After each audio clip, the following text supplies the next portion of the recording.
Hello, everybody.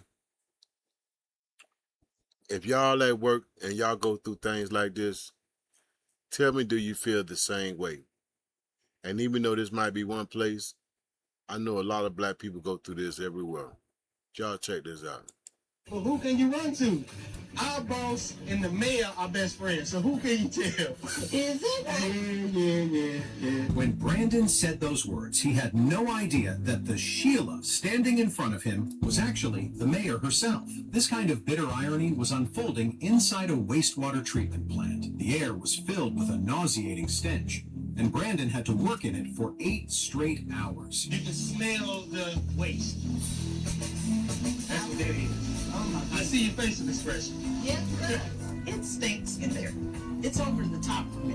All the city's sewage, dishwater, and household waste flow right here. Rats, snakes, even turtles crawl among the piles of debris. For 8 years, Brandon has worked in this foul-smelling place without a single break. But what really suffocates him isn't the environment, it's the system. I mean, this place is so crazy that you don't get a chance to move up.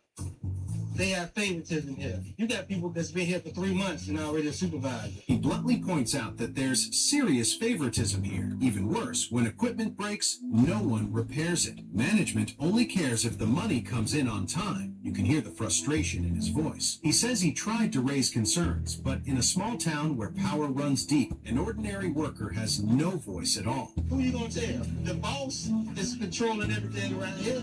She doesn't do anything. The boss. The superintendent. The superintendent. Yes. All So, they want to make sure is the money's coming in and generating. That's all they care about. As long as they get their money, they don't care.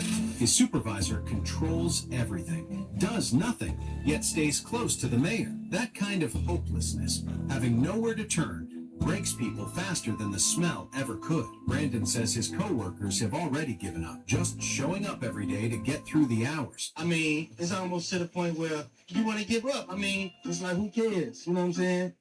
And they wonder why we walk around here bitter and, I don't want to be at work. That kind of collective burnout is destroying the entire department's efficiency. But the real reason Brandon hasn't given up yet is his 2 sons. But who can you run And to? see, I can understand there's a lot of people in that type of situation that we had to shovel shit just to survive, and living in conditions such as this, working in conditions such as this. And then you have a lot of white people that sit there and question why we feel the way we feel.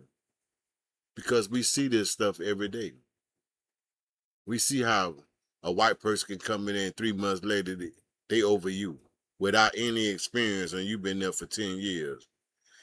And we just supposed to accept that, meaning that that's supposed to be, our standard. That's what we supposed to lay or deal with or be content with.